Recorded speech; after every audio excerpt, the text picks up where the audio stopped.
बिस्मिल्लाहिर्रहमानिर्रहीम। आज हम लेक्चर करेंगे section 39 Pakistan penal code, voluntarily. What does it mean? The word voluntarily has been defined in the PPC in section 39 PPC. The language in which it has been defined, I read out that section. A person is said to cause an effect voluntarily when he causes it by means whereby he intended to cause it, or by means which at the time of employing those means he knew or had reason to believe to be likely to cause it. यानी आप जानते हैं voluntarily means Urdu में इसको करीब तरीन लफ्ज जो रजा कराना तौर पर, तो जब एक आदमी अफेक्ट काज करता है रजा कराना तौर पर, यानी जब उसकी नीयत ही वो अफेक्ट काज करने की थी या जिन जराए को वो इस्तेमाल कर रहा था अफेक्ट काज करने के लिए, तो वो जानता था और had reason to believe to cause it. इस सेक्शन के साथ एक इलस्ट्रेशन प्रोवाइडेड है, और आप जानते हैं इलस्ट्रेशन प्रोवाइड करने का legislation, what the legislation has contemplated to legislate the illustration, to provide the illustration. तो इसका एक ही मकसद होता है कि इस सेक्शन को इस लेजिस्लेशन के पैरामीटर में, इस इलस्ट्रेशन के पैरामीटर्स में तशरीह इंटरप्रेट को नोट किया जाना है, डिफाइन किया जाना है। इलस्ट्रेशन क्या है कि एक आदमी ए, मिसाल के तौर पर ए है, उसने एक आबादी वाले कस्बा में, गुंजानाबाद इलाका में रात के वक्त एक घर को आग लगाई for facilitation of the act of dacoity. अब वो करना क्या चाहता है? डकैती का जुर्म करना चाहता है। आग क्यों लगा रहा है? कि उससे उसकी नजर में आसानी हो जाएगी ये एक्ट करने में, और इस आग लगने के अमल की वजह से एक इंसान की मौत हो जाती है उस घर के अंदर। अब हालत यह है कि उस आग लगाने वाले ए ने, शख्स ने, उसकी कतन ये नियत नहीं थी कि किसी आदमी की डेथ हो जाए, बल्कि ऐन मुमकिन है कि उसको अफसोस भी हो उस डेथ के काज होने का। लेकिन yet if he knew that he was likely to cause death, he has caused death voluntarily। तो कानून की नजर में यह तस्वर होगा कि he has caused death voluntarily। अब इस पे केस लॉ की रोशनी में, ताकि इस सेक्शन को प्रॉपर तौर पर हम समझ सकें, बात करते हैं। रजा कराना का मतलब यानी कोई अपनी मर्जी से कोई एक्ट करना, कोई एक्ट और ओमिशन करना। If a person knows the probable consequence, जो प्रोबेबल उसका नतीजा है, कॉन्सिक्वेंस है कि इससे क्या क्या नतीजा हो सकता है, वो जानता है किस वक्त जब वो उन जराए को इस्तेमाल कर रहा है उस एक्ट और ओमिशन के करने में, तो वो उनके नतीजा में होने वाले जो रिजल्टेंट कॉन्सिक्वेंस है उसकी जिम्मेदारी से नहीं बच सकता। जैसा कि ऊपर दी गई इलस्ट्रेशन को मैंने बात की कि आग लगाई डकैती के लिए, लेकिन बंदा मार गया, तो अब ये उसका रिजल्टेंट कॉन्सिक्वेंस, मुमकिना नतीजा हो सकता था, तो इस जिम्मेदारी से फिर वो नहीं बच सकता। Even way which not have been intended by him, भले वो उसकी ये नियत में ही शामिल ना हो। तो इस पे केस लॉ आप नोट करें, PLD 1963 लाहौर, पेज 189। लफ्ज voluntarily is to be understood, इस तरह से इसको समझना है in relation to causing of affects, कि किसी एक्ट या ओमिशन के जो मुमकिन नताइज हो सकते हैं वो उसकी जिम्मेदारी में आएंगे। और महज एक्ट या ओमिशन के हद तक नहीं होगी उसकी जिम्मेदारी, बल्कि उसके जो प्रोबेबल कॉन्सिक्वेंस है, जो रिजल्टेंट कॉन्सिक्वेंस है, वो उससे नहीं बच सकता। मैं आपको एक मिसाल देता हूं कि एक जुर्म है, डॉक्टर भी और पैरा मेडिकल स्टाफ भी रिपोर्टेड केसेस हैं कि उन्होंने किसी आदमी को गुर्दे निकाले। अब एक जुर्म है,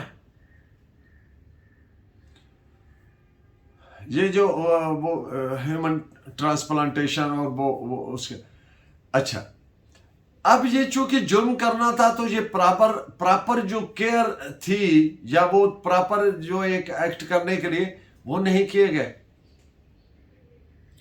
नामुनासिब वो सो कॉल्ड ऑपरेशन थिएटर और नामुनासिब फैसिलिटीज और वो जो एक रीजनेबल केयर थी वो नहीं की गई। अब निकालना गुर्दा था लेकिन बंदे की मौत हो गई।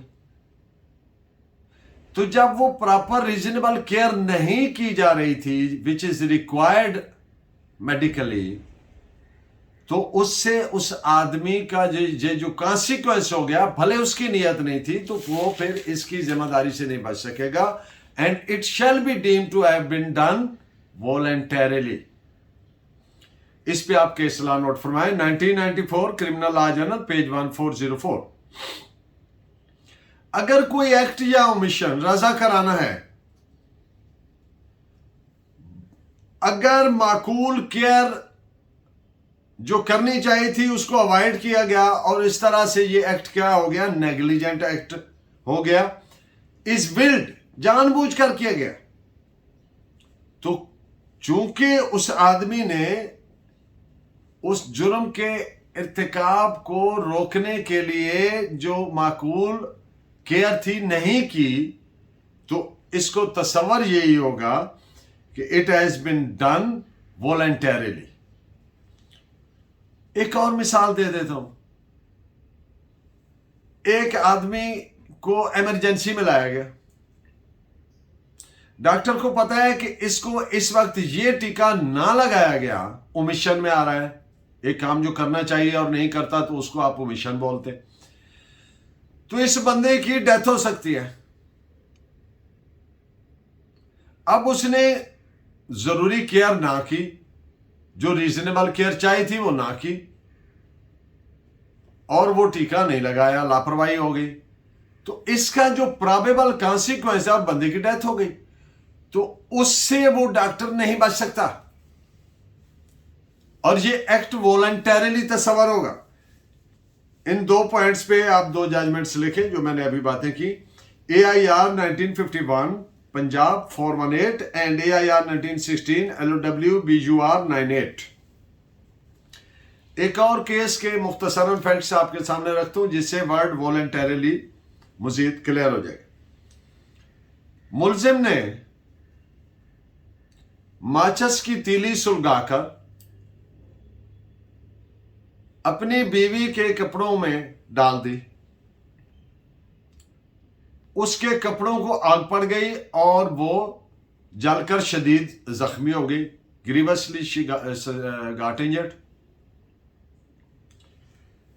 अब इसके जो हालात वाकयात हैं, ये जो एक्ट्स हैं, इनसे रीजनेबली एक ही चीज इंफर होती है कि उसका ये जो एक्ट है ये डिलिबरेट है और इंटेंशनल है। तो इसलिए इस एक्ट को वॉलंटरीली एक्ट की डेफिनेशन में फॉल करेगा। This is reported as 1979 Bombay CR 503 और section 39 would stand applicable, attract हो जाएगा। एक लफ्ज विलफुली है। विलफुली का मतलब जनरली अमूमन यह लिया जाता है कि कोई फेल बुरे मकसद के लिए, फॉर सम बैड पर्पस, बगैर किसी मुनासिब जवाज के, विदाउट एनी रीजनेबल जस्टिफिकेशन, जिद से, अकड़पने से, या खबासत से, स्टबरनली, ऑब्स्टिनेटली या परवर्सली। ये लफ्ज किसी चीज को करेक्टराइज ए थिंग के लिए भी इस्तेमाल होता है, करेक्टराइज करने के सेंस में भी इस्तेमाल होता है। मसलन यानी गैर कानूनी जानते हुए इस चीज की परवाह किए बगैर कि उसको ये करने का हक या जवाज है कि नहीं, तो वो ये एक्ट करेगा, तो इसको हम कहेंगे विलफुली। इस पे आप सुप्रीम कोर्ट की एक जजमेंट लिखे, PRD 2005, सुप्रीम कोर्ट, पेज 530 और रेलेवेंट पेज है 562। विलफुली पे एक और चीज आपके सामने रखता हूं, यानी जानबूझकर, मतलब गलती से या हादसातन नहीं, इनएडवर्टेंट मिस्टेक या एक्सीडेंटली नहीं, बल्कि डिलिबरेटली, कॉन्शियसली, नोइंगली, वांटनली, ये तमाम अल्फाज, तो ऐसा कोई एक्ट जो होगा वो विलफुल की डेफिनेशन में आएगा कि हैविंग बीन डन विलफुली। इस पे दो फैसले आप नोट फरमाएं, AIR 1965 Allahabad 233 and AIR 1968 Madras 332। अब रैश एंड नेग्लिजेंट एक्ट है, तो फौजदारी कानून की नजर में हर वो एक्ट वॉलंटरी तस्वर होगा, वॉलंटरीली तस्वर होगा, जो मुनासिब एहतियात यानी रीजनेबल केयर से अवॉइड हो सकता था, लेकिन वो मुनासिब एहतियात ना की गई, तो फिर क्या तस्वर होगा? Voluntarily, having been done voluntarily. अब मैं आपको एक मिसाल देता हूं। पैसेंजर व्हीकल जा रहा है, बस जा रही है सवारियों वाली, ड्राइवर एक बच्चे को, नाबालिग को गाड़ी चलाने की इजाजत देता है। ड्राइवर को यह पता है कि इसको गाड़ी चलाना नहीं आती। अब वो लड़का गाड़ी रैश भी चला रहा है और नेग्लिजेंटली भी चला रहा है। मीनवाइल एक्सीडेंट हो जाता है, जख्मी हो जाते हैं। तो ये एक्ट क्या होगा ड्राइवर का? दो सेंस में, एक तो वो प्रिवेंट कर सकता था, उसने नहीं की, दूसरा उसने अलाउ किया। तो ये एक्ट ड्राइवर का, ये हादसा जो है ये वॉलंटरीली है और वो इसकी जिम्मेदारी से नहीं बच सकता। दो तरफा जिम्मेदारी आ रही है उस पे, इस ऐसे फैक्ट्स में। इस पे आप केसला नोट फरमाएं, AIR 1951 Punjab page 418। And in the end of today's lecture, अगर कोई शख्स अंडर थ्रेट एक आदमी दूसरे आदमी को धमकी देता है कि मैं ये कत्ल करना चाहता हूं, तो मेरी मदद करो, नहीं करोगे तो मैं भी ठोक दूंगा। अब उस आदमी को धमकी है कि मैंने अगर इसकी मदद ना की कत्ल करने में तो ये मुझे कत्ल कर देगा, और वो उसकी मदद करता है। अब ये जो मदद करने वाला एक्ट है ये वॉलंटरीली है। क्यों? ये उसको पता है कि वो क्या कर रहा है। Neither it is accidentally nor it is due to inadvertent mistake or conception, और कोई इसमें मुगालता गलतफहमी नहीं है। ये वॉलंटरीली है एक्ट, ये जो एड है वॉलंटरीली है। तो इस पे आप नोट फरमाएं 1913 ब्रैकेट में 14 criminal law journal page 207। Thank you very much for watching, keep guiding me. Allah ने के बाद।